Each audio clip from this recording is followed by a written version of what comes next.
Bien, hola, buena tarde compañeros. Bueno, voy a continuar la clase de hace un momento. Tuve ahí un problema con la plataforma, pero bueno, nada grave, que no se pudiera solucionar. Me quedé prácticamente en la fracción novena que tiene que ver con el tema de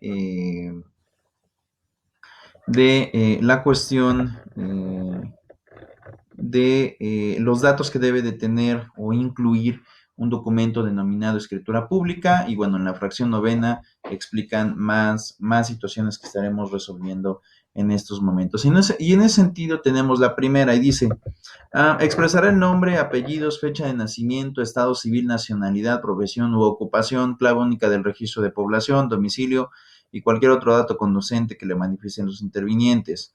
Al expresar el domicilio, no solo mencionará la población en general, sino también, de ser posible, el número del inmueble, el número de la calle o cualquier otro dato que precise este. Asimismo, hará constar los nombres y apellidos de las personas físicas representadas sin denominación o razón social, de las personas jurídicas o legales representadas respecto a los datos personales. Los notarios deberán ajustar su actuación conforme a las leyes respectivas. Y eso es algo muy importante.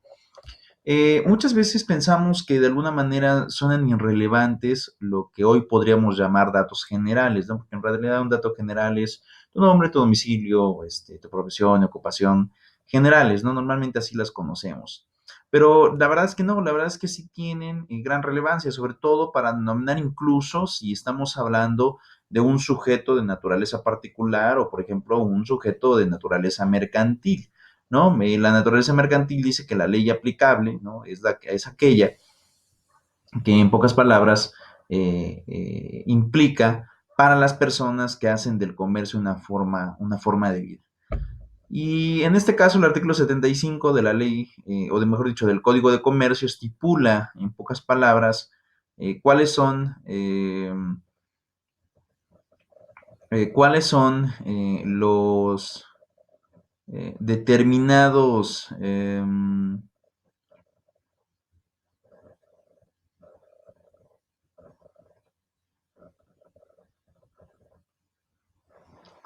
los determinados actos de comercio. Y bueno, dentro de estos actos de comercio y sujetos de comercio que también vienen estipulados en el Código de Comercio, estipulan, por ejemplo, a las constructoras, a las personas que se dedican a los bienes y raíces. Y bueno, esto es importante porque, por ejemplo, cuando ponemos profesión o ocupación, se tiene que estipular si la persona es un apoderado legal y bueno, también pues cuál es el fin u objetivo como tal de, pues en este caso de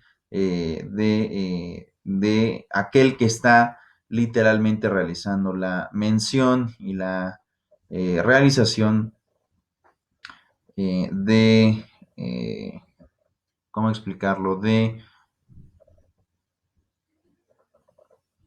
Del acto jurídico el cual se está celebrando.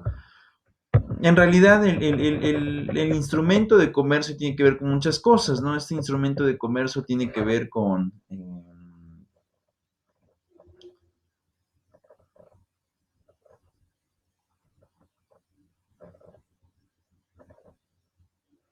cuestiones que básicamente implican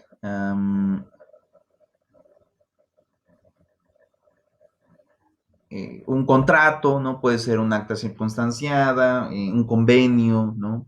Y pueden darse muchos casos, pero a lo que voy es que estos datos son importantísimos a la hora de intervenir. También, incluso en algunos casos, hay notarios que me ha tocado ver que en las escrituras públicas hacen manifestaciones en cuanto al estado de salud de las personas, ¿no? Independientemente de que la ley obligue, ellos también hacen esta recreación y dicen, esta persona sí, esta persona no. Bueno, en pocas palabras, hacen una recreación importantísima de lo que se tiene que realizar, ¿no? El décimo, fíjense, si alguno de los otorgantes no puede oír, deberá leer personalmente el instrumento, y así se hará constar. Si no puede o no sabe leer, o se trata de persona que no puede ver, designará a quien lo lee en su nombre, lo cual le dará fe. Que eso también se tiene que estipular. La persona que está dando en voz alta este acto, y bien la persona que obviamente se tiene que hacer el señalamiento tiene algún tipo de capacidad diferente para que se tenga con certeza cómo se realizó el acto. Pero independientemente de eso, también tiene que darse a notar quién es la persona que lo está asistiendo, porque él también en el momento de que se firmen los actos, pues va a alcanzar una responsabilidad, sobre todo por aquella persona que no está al 100% de sus facultades, ¿no? Que eso también resulta, pues, importante o relevante. Um, por otro lado, tenemos el caso del onceavo, dice el interviniente que no supiera el idioma español será acompañar de un intérprete elegido por él, quien protestará formalmente ante el notario. Cumplir legalmente su cargo, se hará constar así, se identificará al intérprete a fin de que las interpretaciones de los diferentes idiomas o dialectos, porque a veces llega a pasar, no se ocupen con el fin de engañar a una persona, sino que por el contrario se ocupen con un fin específico, que en este caso es traducir el lenguaje o dialecto que se está ocupando para que la persona que vaya a realizar el acto pues se entienda o lo logre comprender, ¿no? Se asentará al final del instrumento que las palabras testadas no valen y que las interrenglonadas sí valen, ¿no? Las que hayan de testarse se cruzarán con una línea que deje elegibles. Una escritura pública puede testarse, si ustedes no se acuerdan qué es testar, pues es prácticamente cuando tienes escritos, ¿no? Por ejemplo, aquí voy a poner una palabra.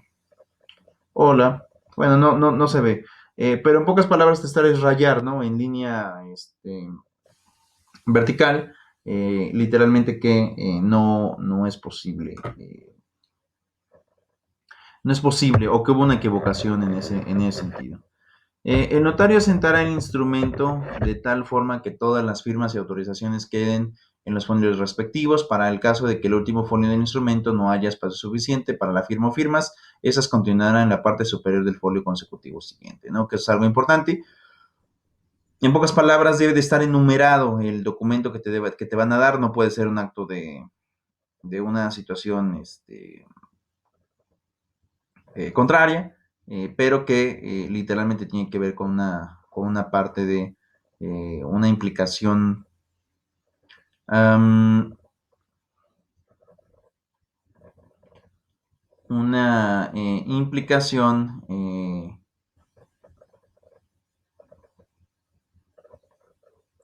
en donde pues el notario de todas maneras, independientemente que haya espacio o no, pues tiene que hacer por sentado las firmas y los folios, y en este caso también los sellos. No puedes hacer otra cosa si no es así. Ah, si antes de que el instrumento se autorice de forma definitiva, los intervinientes quisieran hacer alguna aclaración o adición y si hubiera espacio suficiente, se asentará esta sin dejar espacios en blanco. El notario hará constar que esta fue leída y será firmada por todos los intervinientes y el notario quien sellará al calce la aclaración o adición convenida. Después de autorizado definitivamente un instrumento, no se podrá hacer aclaración, adición o corrección, salvo que se haga un instrumento posterior, que es algo muy importante. Cuando ya un documento queda firme, prácticamente si tú quieres modificarlo tendrás que hacerlo en otro documento, porque ese documento como tal ya no se va a poder modificar. Fíjense, se prohíbe alterar, borrar o raspar o enmendar los instrumentos, que era lo que yo les decía al principio, ¿no? ¿Qué pasa a veces cuando pones cantidades? Bueno, también las anexas en una parte en donde se diga cuestiones de letras sobre las cantidades para que no existan ningún tipo de alteración. Y es eso, básicamente es eso la parte en donde se van a tener estas cuestiones. El notario dará fe y bueno, ya podemos hablar de muchas cosas, ¿no?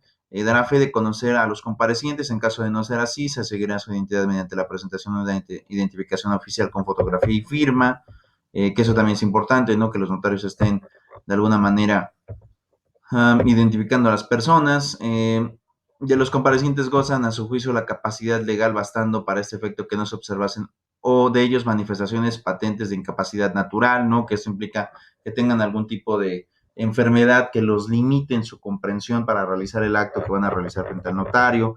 Si son testigos que la identidad, que pueden intervenir además de otros testigos instrumentales, que se leyó el instrumento a los interesados antes de poder firmarlo, y bueno, al final del instrumento las palabras cesadas no valen y que las interrogadas sí valen, ¿no? Que eso es algo importante. Es decir, dentro del instrumento, lo que está escrito, sin testar, sin tener una línea, es completamente válido. Lo que se haya testado simplemente no tiene validez alguna, ¿no?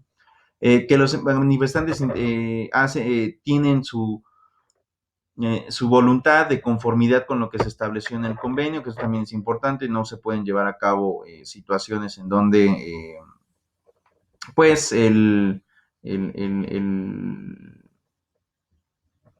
el, la persona pues no esté de alguna manera complacido. Eso se tiene que evitar para tener esa situación, ¿no? El notario sentará el instrumento de tal forma que todas las firmas autorizantes queden en los folios respectivos para el caso en que el último folio del instrumento no haya espacio suficiente para las firmas o firmas, ¿no? Firmado el instrumento por todos los intervinientes, será autorizado inmediatamente después, en forma preventiva, por el notario con la razón ante mí, su firma y sello.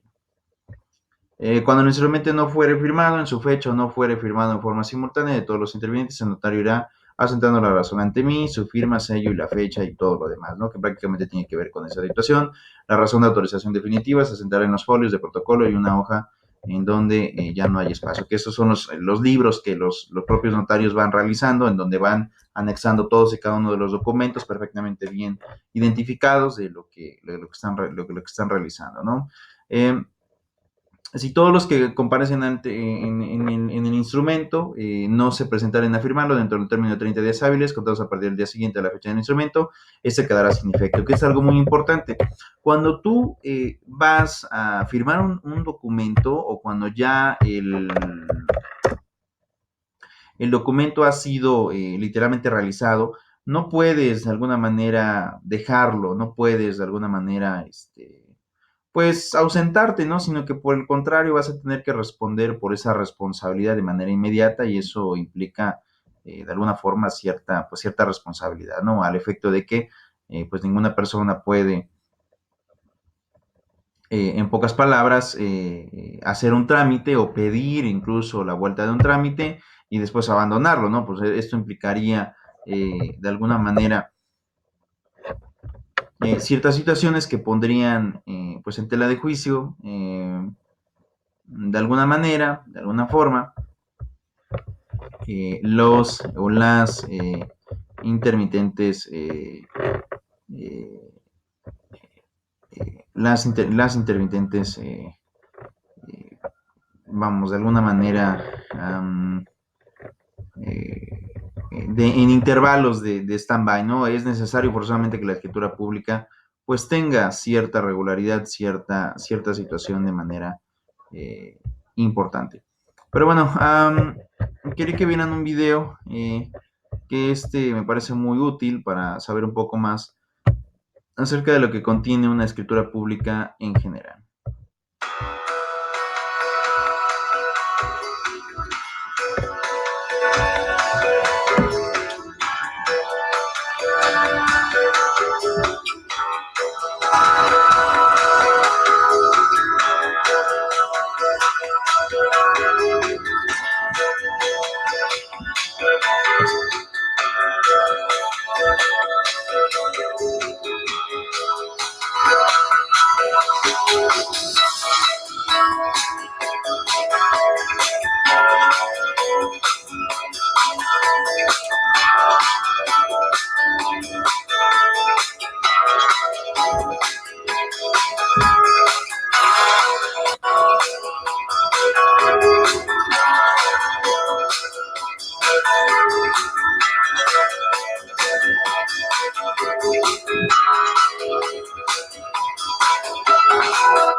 Y bueno, como podrán darse cuenta, en realidad, el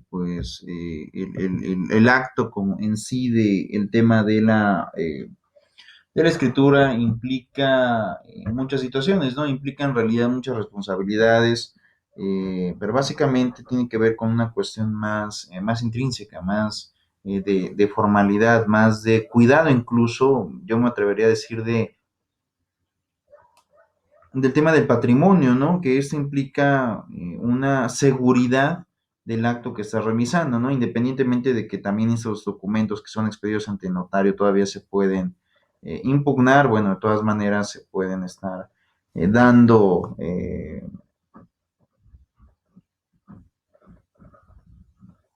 situaciones que implicarían generar eh, eh, pues datos un poco más excéntricos. Bien,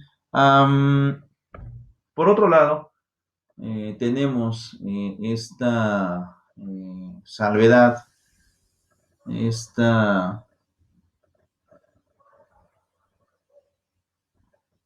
esta cuestión que tiene que ver con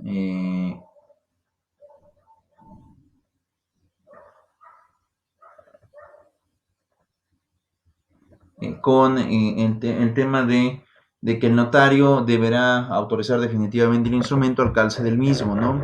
A la hoja del separado, si es que ya no hubiera espacio, ¿no?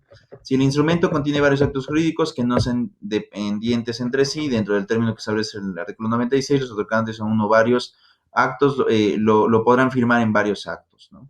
Que esto implicaría que en varios días, y incluso en diferentes lugares, se puedan llevar a cabo estas firmas. Y bueno, eso implicaría muchas cuestiones más, ¿no?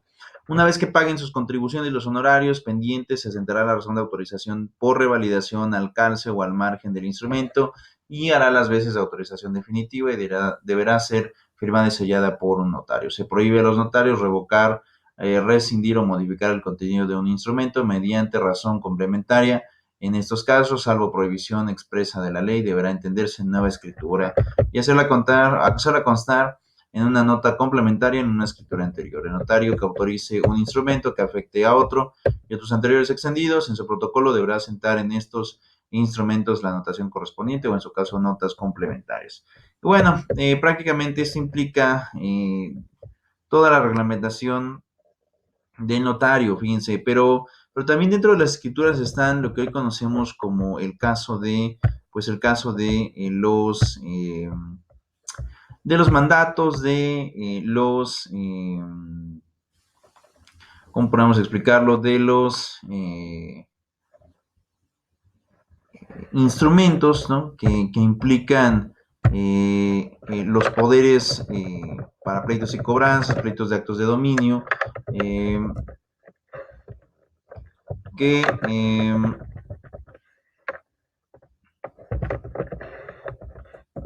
implicaría más o menos como una extensión a las facultades de una persona que también puede considerarse como efectos de notario. Bueno, vamos a ver este video que explicaremos. Esto también son parte de los instrumentos notariales. Yo he escuchado a gente hablar sobre un poder notarial. Estoy pensando si tiene sentido que yo tenga uno. ¿Qué es exactamente un poder notarial? Un poder notarial es una herramienta legal que le permite a usted autorizarle a alguien más que firme sus documentos por usted. Un poder notarial es una manera muy útil para que usted se asegure que sus asuntos sean cumplidos cuando sea conveniente para usted hacerlo o debido a que usted no pueda hacerlo. ¿Qué tipos de documentos se pueden firmar por medio de usar un poder notarial? Casi cualquier documento que usted firma por usted mismo se puede firmar por la persona a la cual usted le otorga el poder notarial. Una excepción sería un testamento. La persona con el poder notarial para usted en Idaho se le llama su agente o su apoderado general. No puede hacer un testamento por usted ni cambiar su testamento existente. ¿Hay límites en lo que mi agente puede hacer al usar un poder notarial? Uno de los buenos detalles de un poder notarial es que usted lo puede hacer tan general o tan limitado y específico como usted lo desee. Por ejemplo, usted podría usar un poder notarial solo para autorizarle a alguien que venda su casa, porque usted estará fuera de la ciudad cuando se llevará a cabo la venta. Generalmente, sin embargo, usted querrá que su poder notarial sea lo más general posible para que su agente pueda manejar todos sus asuntos si es necesario. ¿Qué pasa con el poder notarial si yo quedo incapacitado? En el pasado, antes de que tuviéramos poderes notariales duraderos, su poder notarial hubiera terminado cuando usted quedara incapacitado, justamente cuando probablemente lo necesitaba más.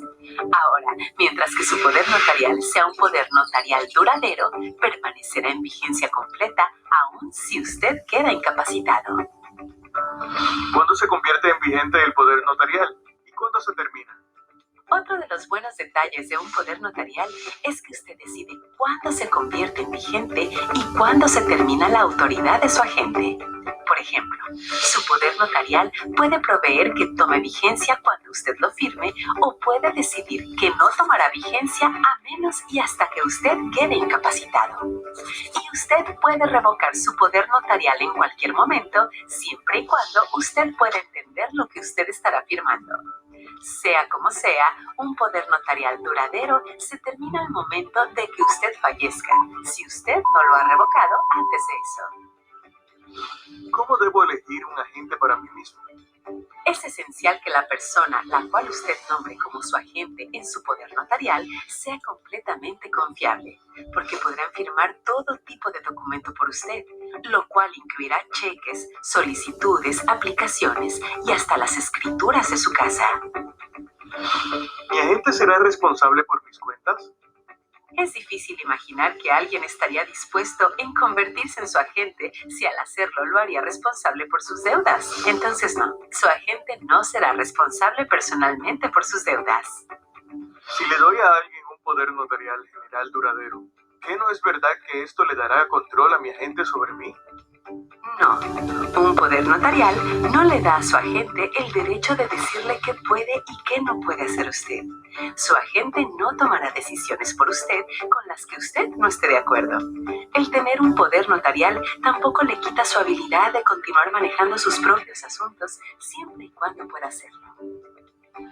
¿Por qué no puedo esperarme a obtener un poder notarial hasta que ya no pueda manejar mis asuntos? Para crear un poder notarial para usted mismo, usted necesita poder entender lo que usted está firmando. Solo usted puede firmar su poder notarial. Entonces, si espera demasiado tiempo, puede ser demasiado tarde para conseguir un poder notarial.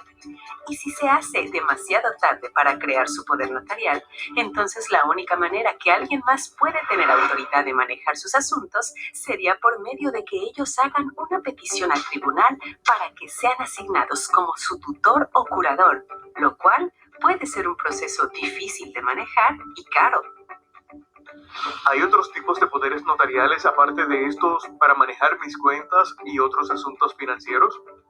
Sí, hasta el momento hemos estado hablando de poderes notariales generales o financieros. En Idaho también tenemos un poder notarial separado para tratar con decisiones de cuidado de salud.